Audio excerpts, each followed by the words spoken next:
उम्मीद करता हूँ कि आप सब खैरियत से होंगे। इससे पहले हम पढ़ रहे थे परफेक्ट टेंसेस। परफेक्ट टेंसेस में हम पास्ट परफेक्ट, प्रेजेंट परफेक्ट और फ्यूचर परफेक्ट टेंसेस पढ़ चुके हैं। आज इस वीडियो में मैं आपको बताने जा रहा हूँ परफेक्ट कंटिन्यूस टेंसेस। लेकिन परफेक्ट कंटिन्यूस टेंसेस में हमारे पास 3 होते हैं। जैसे आपको पता है परफेक्ट कंटिन्यूस टेंस कोई भी टेंस होगा वो हमारे पास प्रेजेंट, पास्ट और फ्यूचर में आएगा। तो हमारे इस वीडियो के 3 पार्ट्स होंगे। इस वीडियो के 3 पार्ट्स होंगे। पहले पार्ट में हमारे पास प्रेजेंट परफेक्ट कंटिन्यूस, और दूसरे पार्ट में पास्ट परफेक्ट कंटिन्यूस, और तीसरे पार्ट में फ्यूचर परफेक्ट कंटिन्यूस टेंस का बताया जाएगा। इनके साथ साथ इनके पॉजिटिव, नेगेटिव और इंटरोगेटिव सेंटेंसेस भी बताए जाएंगे और इनके स्ट्रक्चर्स भी बताए जाएंगे। तो सबसे पहले हम स्टार्ट करते हैं अपने प्रेजेंट परफेक्ट कंटिन्यूस से। देखते हैं कि प्रेजेंट परफेक्ट कंटिन्यूस का डेफिनेशन और इसके एग्जाम्पल्स क्या क्या हैं।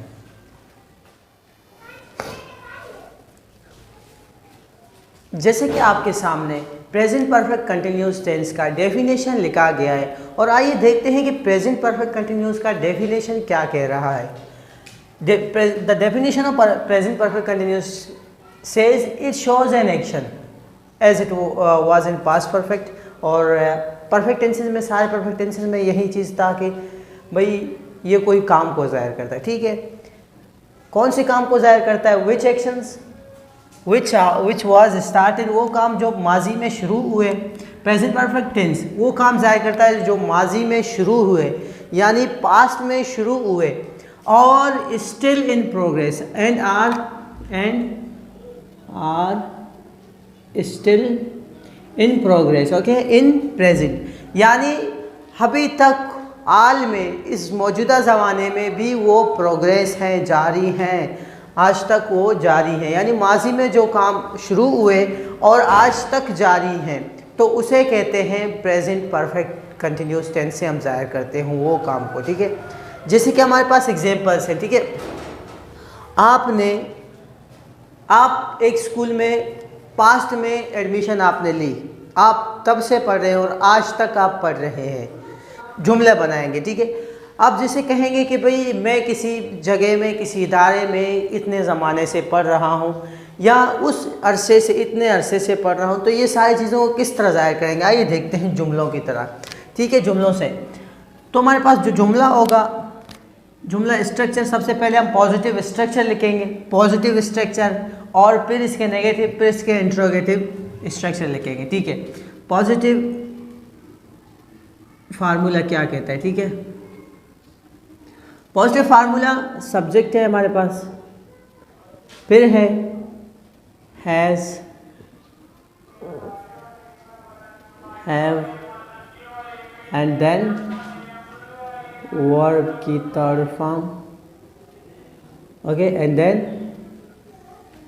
सॉरी, वर्ब की थर्ड फॉर्म नहीं है,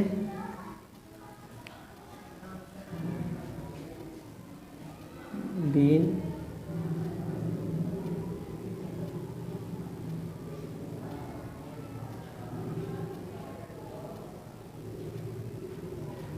okay, ing form of verb and then object. Okay, अब देखते हैं। ये हमारे पास पहला हमारे पास स्ट्रक्चर है। यहाँ पर हम सिंस फॉर भी इस्तेमाल करते हैं। ठीक है, सिंस फॉर, सिंस फॉर, ये भी मैं आपको बताने जा रहा हूँ कि सिंस और फॉर कैसे इस्तेमाल होते हैं। ठीक है, सबसे पहले सब्जेक्ट की पोर्शन में आप लिख सकते हैं। मैंने जैसे बताया सब्जेक्ट या तो एक नाउन होगा या तो एक प्रोनाउन होगा। सब्जेक्ट हर वक्त नाउन या प्रोनाउन होते हैं। ठीक है, यहाँ से नॉइस आ रही है, शोर आ रही है, शोर की आवाज़ आ रही है। I am really sorry for the background. Okay, जैसे मैंने आपको बताया कि हमारे पास जो सब्जेक्ट्स होते हैं, सब्जेक्ट्स हर वक्त या तो नाउन होंगे या तो प्रोनाउन होंगे। ठीक है, अब हम आइए देखते हैं कि सब्जेक्ट की पोर्शन में हमें क्या लिखना है। आप कुछ भी लिख सकते हैं। सब्जेक्ट की पोर्शन में आप लिखेंगे, मैं सिंपल सी आपके पास प्रोनाउंस लिख रहा हूँ। ठीक है, ठीक है, हमने ये लिख लिया। ठीक है, अब आइए हम देखते हैं किस तरह होगा। ठीक है, हमारे पास ये सब्जेक्ट की पोर्शन में है, तो जाहिर सी बात है ये जो है हमारे पास डायरेक्ट नीचे आएंगे। ठीक है, ये हमारे पास ये है और शी है, इनके साथ एज आएगा। ये भी मैं आपको बता चुका हूँ क्यों हैज़ आएगा, पहले बता चुका हूँ लेकिन फिर से मैं बता रहा हूँ कि आवाज़ आ रही है। I am really sorry for the background noise because I am in the class and there is a road, यहाँ पर हमारे सामने रोड है। तो आइए हम देखते हैं कि हमारे पास जो ई और शी इनके साथ एज क्यों आ रहा है।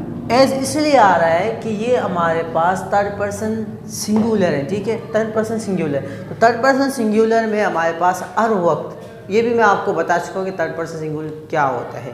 और अगर आपने वो वीडियो नहीं देखी है तो लिंक डिस्क्रिप्शन में है और आप देख लीजिएगा, ठीक है। हमारे पास हैं तो ये जो ही, हैज़, शी, एज, ठीक है, ये हमारे साथ क्यों थर्ड पर्सन अभी मैं बता रहा हूँ क्योंकि थर्ड आप फिर कंफ्यूज हो जाओगे, फ़ायदा नहीं है।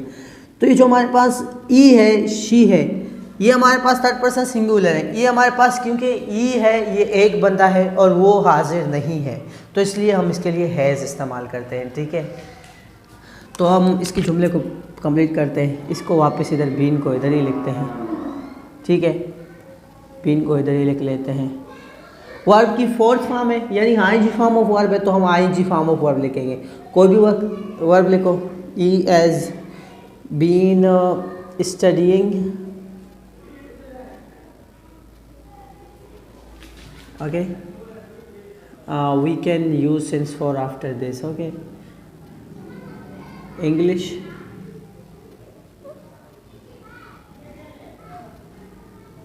for 4 years, ठीक है। अब देखें, अब इस जुमले को हम देखते हैं किस तरह। आप कहेंगे कि वो जो है ना, वो 4 साल से इंग्लिश पढ़ रहा है, यानी 4 साल वो माजी में थे, माजी में 4 साल पहले उसने पढ़ाई शुरू की, 4 साल से पहले, और आज तक वो पढ़ रहा है। तो इस जुमले को हम कैसे इंग्लिश में लिखेंगे? तो यही चीज़ हमें perfect continuous, present perfect continuous tense बताता है। आइए देखते हैं। देखो हमारे पास वो, ठीक है, has been, he has been studying, मतलब वो पढ़ रहा है, वो पढ़ रहा है। अब कब से वो पढ़ रहा है? इंग्लिश, हमारे पास ये हो गया। 4 ईयर्स, यानी वो इंग्लिश पढ़ रहा है 4 साल से, 4 साल से वो इंग्लिश पढ़ रहा है, ठीक है, ये हमारे पास हो गया। अब आप लिखेंगे भाई वो 4 साल से मुझसे झूठ बोल रही है, वो 4 साल से मुझे फ्लर्ट या मुझे चीट कर रही है या कुछ भी कर रही है, तो she has been cheating you for 2 years. अब आप किसी दोस्त को कह रहे हैं, ठीक है, आप अपने दोस्त को कह रहे हैं कि वो जो है ना, वो 2 साल से आपको धोखा दे रही है, ठीक है। तो she has been cheating you for 2 years, वो आपको 2 साल से धोखा दे रही है, ठीक है। हमारे पास देखो किस तरह हो रहा है, यानी माजी में 2 साल पहले उसने स्टार्ट की थी और आज तक धोखा देना इन प्रोग्रेस है, समझ आया।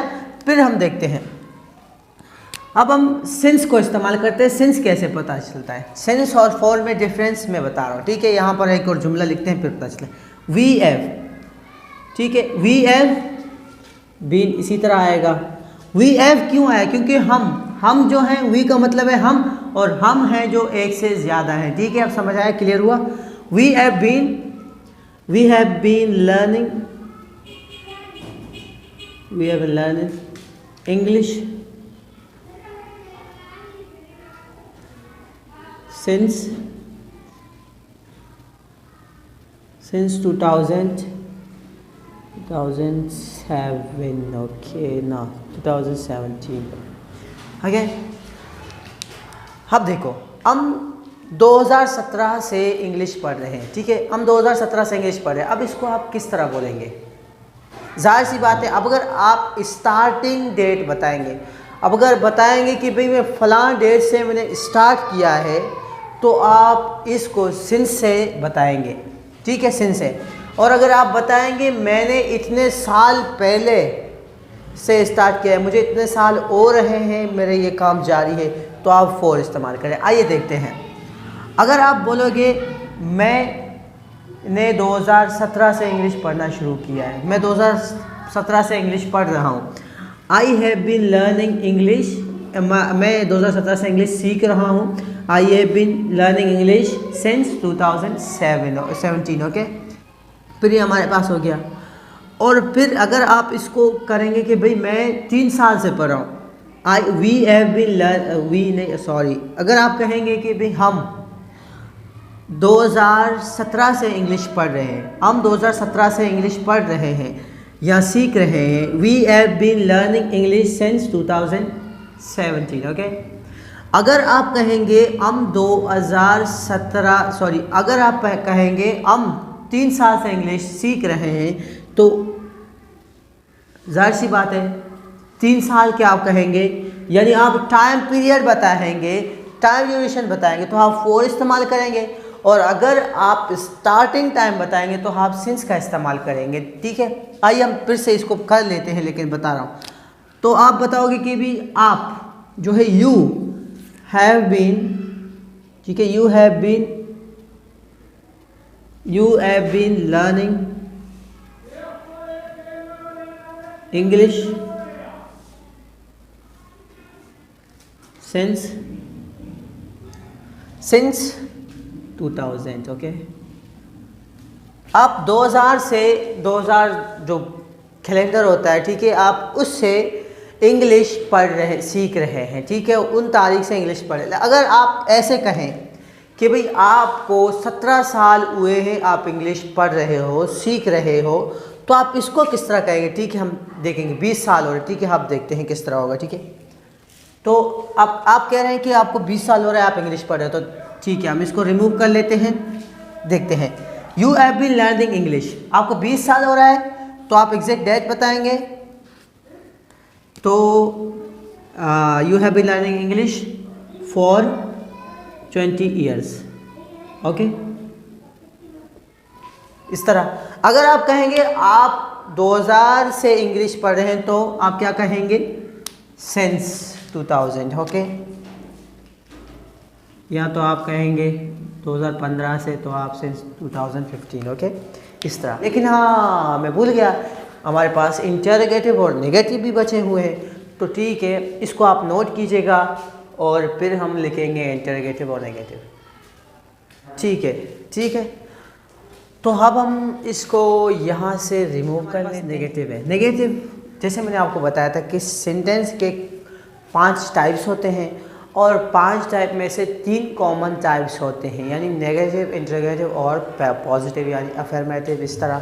तो हमारे पास है आज, अब हम सेंटेंस तो नहीं पढ़ रहे हैं, हम ये पढ़ रहे हैं, तो लेकिन मैं आपको बता रहा हूँ, ठीक है। जहाँ पर भी नेगेटिव आएगी यानी उसमें नॉट आएगा। देखिए इसके हम फार्मूले लिख रहे हैं, ठीक है, वही चीज़ हमने पहले लिखा था वही इधर उतारेंगे, लेकिन एक चीज़ का हम इजाफा करेंगे, ठीक है।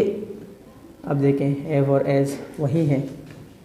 फिर है हमारे पास यहाँ इसके बाद हम नोट का इजाफा कर रहे हैं, बाकी सेम है, बिल्कुल सेम, बीन है, ओके। एंड देन वर्ब की आईएनजी फॉर्म, एंड देन हमारे पास object since for, you can do it, okay. Since for आप इस्तेमाल कर सकते हैं, ठीक है। हम अब देख रहे हैं सब्जेक्ट के पोर्शन में आप उसी तरह लिखेंगे, ई वी कुछ भी लिख सकते हैं, सही है। He has, we have, been, not, sorry यहाँ नॉट है तो नॉट, ठीक है, बीन, ठीक है। फिर वर्ब की आईएनजी फॉर्म है,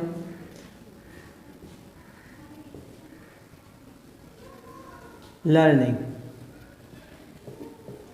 उर्दू फॉर 2 ईयर्स, ठीक है, 2 साल से। We have been learning, not been learning,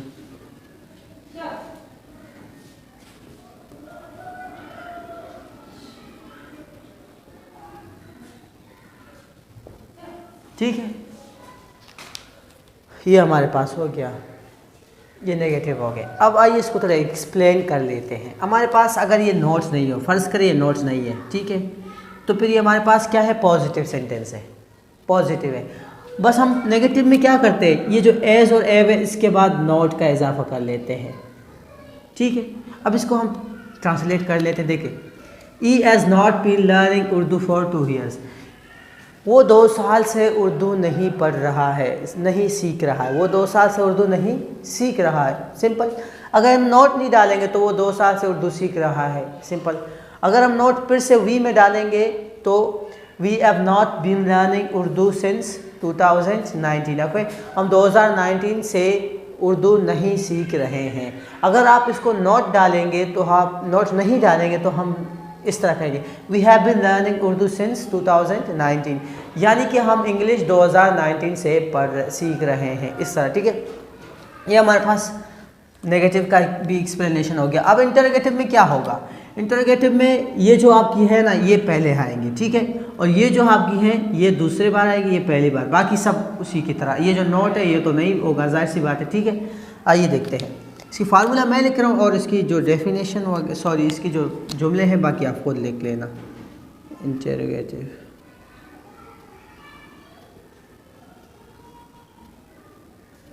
ठीक है।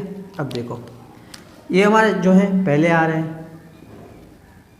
I'm really sorry for this. There's a lack of markers. Okay. Oh no. This one, and then this one. Yeah, this one, and then this one. Okay. And then yeah, this is what you can use since for. Okay, since for आप जो इस्तेमाल कर सकते हो उससे, लेकिन आप इस्तेमाल भी नहीं करेंगे तो आप हो सकता है उसकी इतनी कंपलसरी नहीं है। लेकिन यस, ये कन्फ्यूजन है इसलिए लोग इसको कंपलसरी समझते हैं। और ये आप इस्तेमाल कर सकते हो, नहीं भी कर सकते हैं, और लेकिन इस्तेमाल करना बेहतर होगा, ठीक है। I can not say anything else. Okay, अब देखें हमारे पास जो है यस इंटरोगेटिव है, तो इंटरोगेटिव में हर वक्त हमारे पास जो है सब्जेक्ट बाद में आता है और उसके जो हेल्पिंग वर्ब्स हैं वो हमारे पास सब्जेक्ट से पहले आएंगे। वो कोई भी टेंस हो तो इस तरह होता है, ठीक है। तो हमारे पास जब ये पहले है तो हम एज को पहले कर लेते हैं और एव को पहले कर लेते हैं। अब ये कैपिटल क्यों हुआ? क्योंकि ये पहले आ रहा है। अब देखो हमारे पास वी बाद में आ रहा है तो वी छोटा हो गया इसका डब्ल्यू, और ई एच छोटा हो गया। बाकी आप खुद कर लेना, सिंपल है, ठीक है। क्वेश्चन मार्क लगा लेना। उम्मीद करता हूँ कि आज की वीडियो आपको समझ आई, और अगर समझ आई तो लाइक शेयर सब्सक्राइब कीजिएगा। इससे हमारी हौसला अफजाई होती है और हम ऐसे वीडियोस आपके लिए बर वक्त बनाते रहेंगे। Take care, bye bye.